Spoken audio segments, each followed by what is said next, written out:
Yo, we are at the climbing gym. I'm about to go meet my friend Cameron and we're gonna do some bouldering, some top roping, and I'm bringing my camera in because it finally has enough charge. I'm gonna show you the climbing skills, okay? It's been a work in progress, but it's been a really fun thing to do after work to get out of the house. Anyway, we're gonna go in right now. Okay, vlog, we're at the climbing gym. We made it. Everyone, and by everyone I mean one person, has been requesting more climbing content. So we've been battling this V3. I'll try. I'm probably gonna fall to the ground, like flop. But Cameron claims she got it. She got it and no one witnessed. So that's crazy.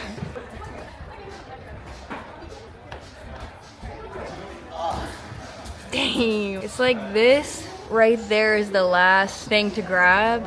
I can't grab it for shit. I guess I'll give it a try.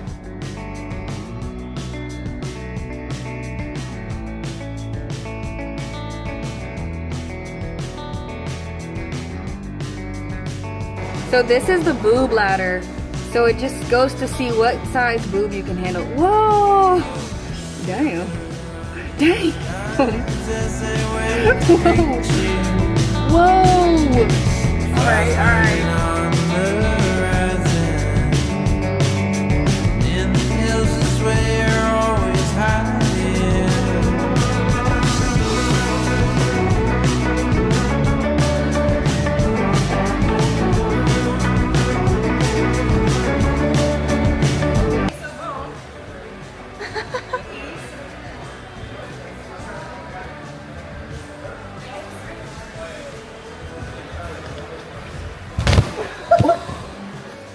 You good? We just pissed ourselves laughing at that. I'm fine, by the way. No, I swear I come here all the time. Round two.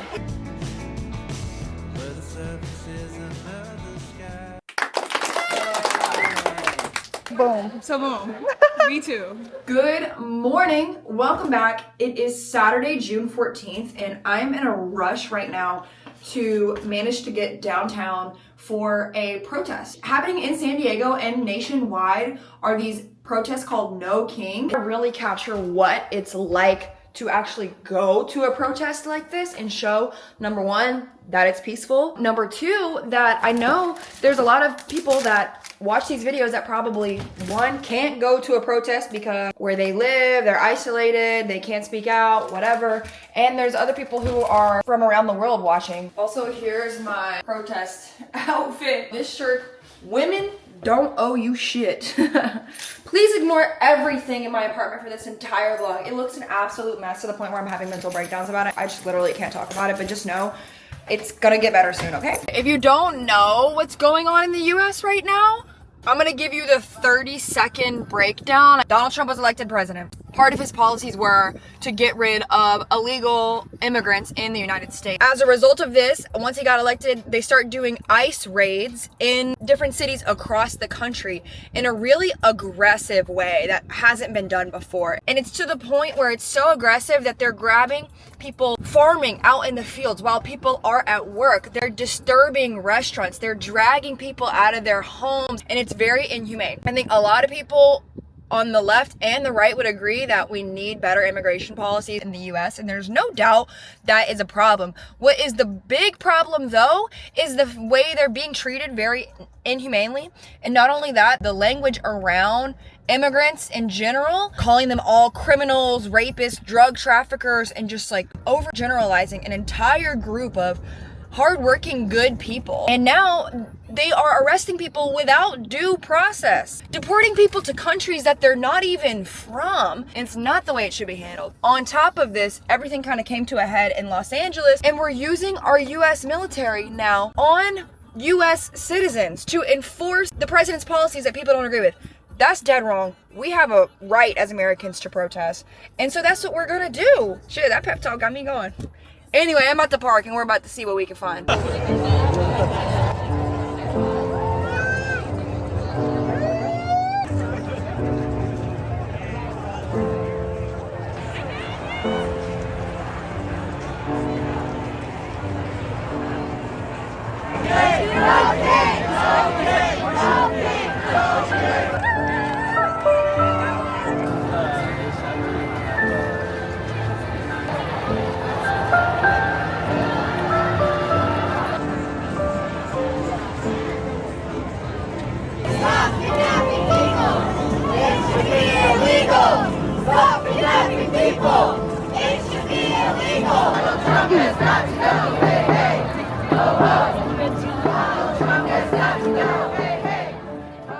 Bro, that shit was so fun.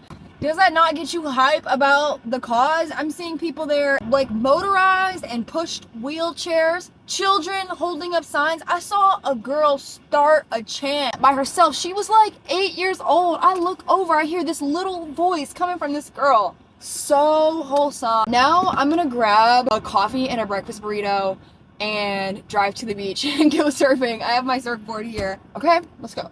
My ex and I used to go to this place for burritos all the time, so I'm kind of like, but I'm reclaiming it because I like it too, and I can go by myself, and it's fun, positive experience, whatever.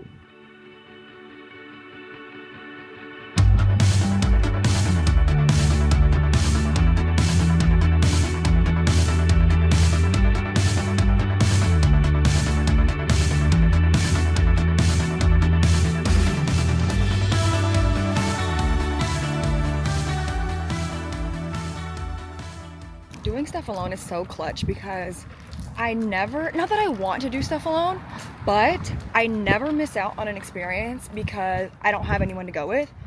I'll just go anyway. But everyone wanted to be busy when it came time to protest. I was getting busy down in those streets with all the white. I love seeing pissed off old white ladies. That shit just really gets me going. They're more passionate than anybody about this shit. Carrying all the signs, screaming, "Fuck Trump," shit like that. I love to see that. Da da da da. I'm trying to have fun. You know, summer's just begun. I've got a short sleeve wetsuit today, so hopefully I'm not gonna freeze my ass off. I hate putting this shit on. Whew. I think one of my goals for the summer is definitely to get outside a lot more. I can really tell a big difference in just my mental health, especially by the water. And I've been trying to get good at surfing for, you know, I don't know, I never really committed that hard to it. I've had to have the courage to be a beginner with that, and that's definitely not my comfort zone. I just sucked buns at first, and so now it's just like, all right, well, get through that phase and make it to the other side. Don't dilly-dally, don't drag it forever, commit.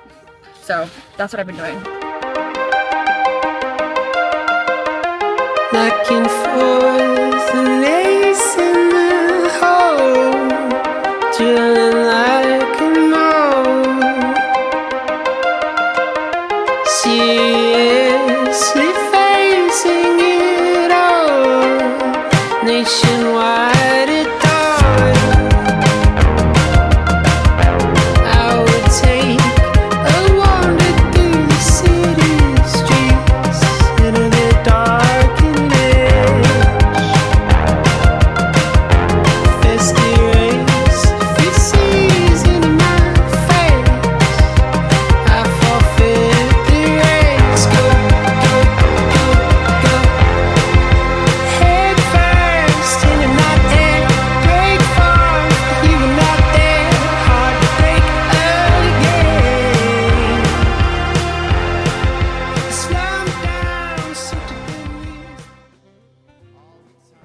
I was dead tired after having such a big day that I went to the grocery store and was like, I'm gonna load up on all my things, and then I'm gonna go home. I'm gonna cook a nice little recipe, and that recipe is gonna be a Taco Bell crunchwrap supreme dupe. And I'm so excited because I keep going to Taco Bell and buying them, and I need to just make it myself.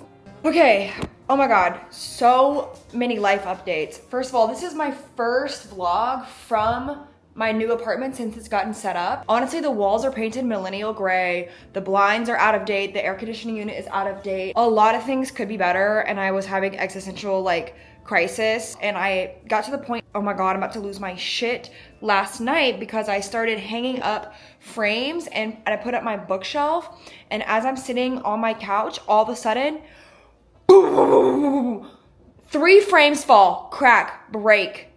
Bookshelf falls, face down, splinters. Hello? Hello? This is a nice bookshelf I've had for years now. However, the art did get halfway up. It's very much a work in progress. I want to map out to you my plans. Let me show you exactly what I have in mind, okay? Okay, bear with me here.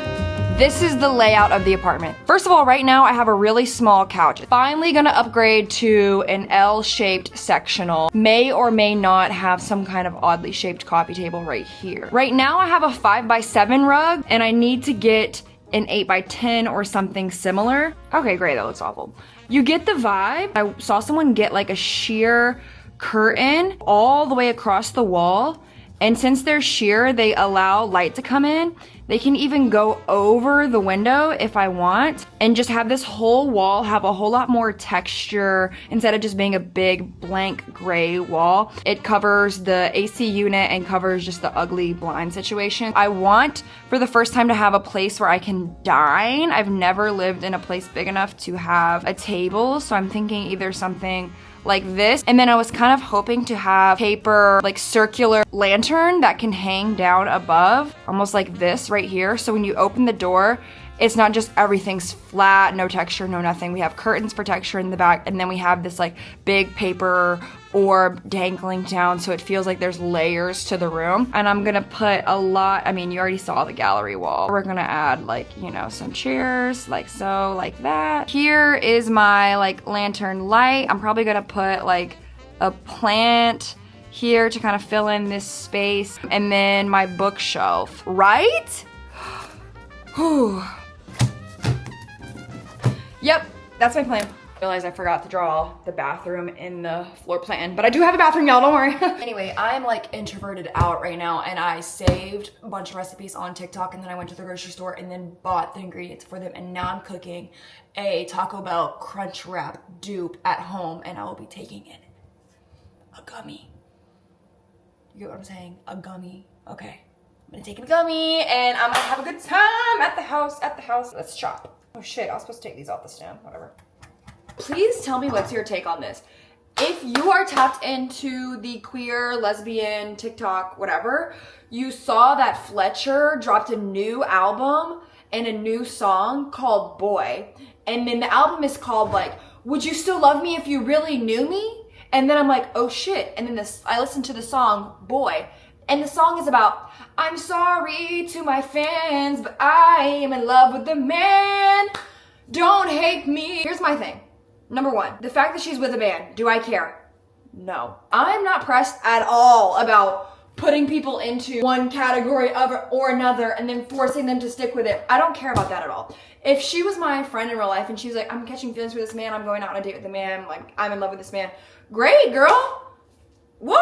But she's not my friend in real life. The only thing I know about her is her making music about liking girls. Now, let me know, how many people do we have that make music about liking men? That's just about every song ever. Now keep in mind, I was never really there for the music. I don't listen to her music in my free time, so I really didn't know the situation. I thought she had came out as a lesbian, but that turned out to never be the case. Like she never really even said she was a lesbian. She was just queer. So I'm not mad at her at all. Well, the one thing I am kind of mad at her about is her acting like, guys, please don't be mad at me. When it's like, babe, we live in a heteronormative world. Congratulations. Great, you don't have to live in like persecution all the time. Like that's great. Like don't talk to me about not being mad at you, okay? Number two, she dropped merch that is like t-shirts and hats that just say boy on them. And I thought I was just kind of like weird. Whatever, I think the whole thing is stupid. I don't care. I'm glad she's bisexual, whatever. And don't let me see a picture of him and him not be fine. I can't take that right now. I could not take that right now. I'm trying to cut on an episode of Chef's Table. If you're into cooking or food at all, you need to watch Chef's Table. I got obsessed with it over COVID, and now they have like all of these other spin-off seasons with like specific categories of Chef's Table noodles version, Chef's Table's pizza. It's like a documentary style, and it like follows a chef's journey into their career. They all have cool ass personalities. You know how weird chefs are. Ignore that pitiful ass plant back there. It's genuinely making me suicidal. Like it's dying more every day. And I don't want to give up on it, and I don't know what I'm doing wrong. But like at this point, it's giving me more depression than happiness, because when a leaf falls off, it's like, my plan is cut on an episode of Chef's Table while I'm chefing in the kitchen. Come and eat the delicious food while watching the shows that make me want to eat so bad. The crazy part is that I'm just making a Taco Bell dupe, but watching like fine dining Netflix. And who's gonna check me?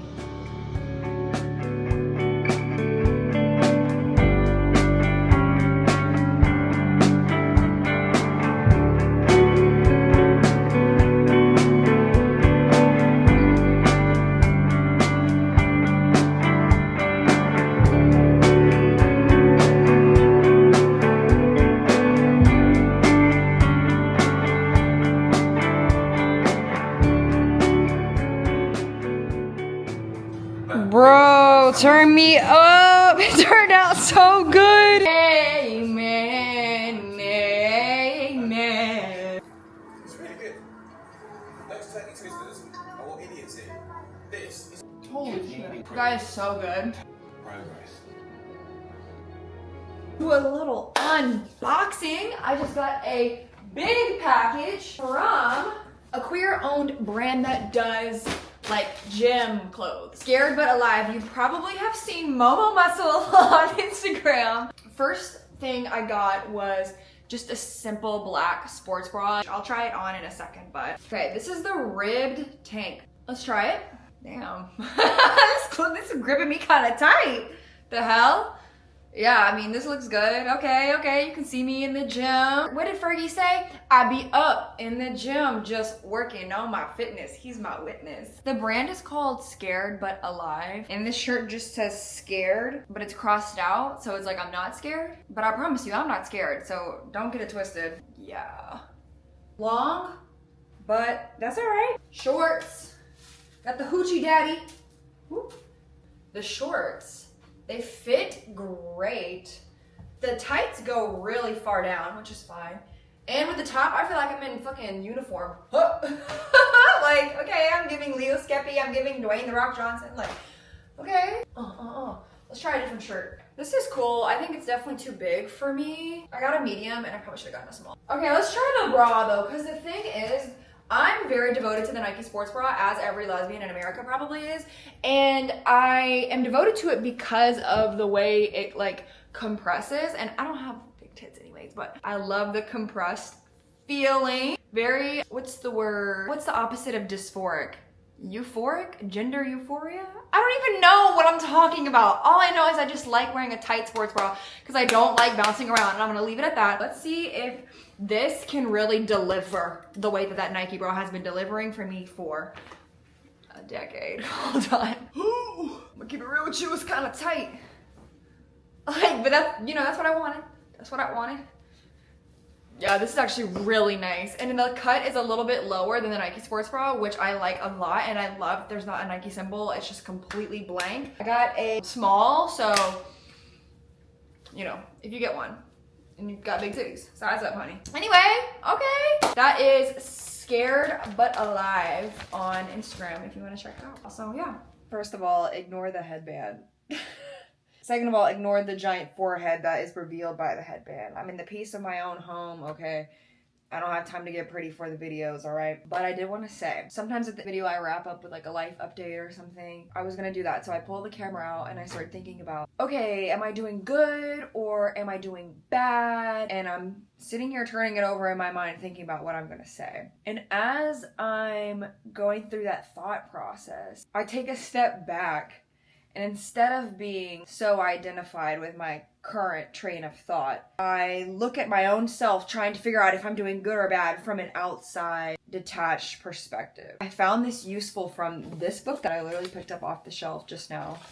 Oh, I have a few things highlighted, bookmarked.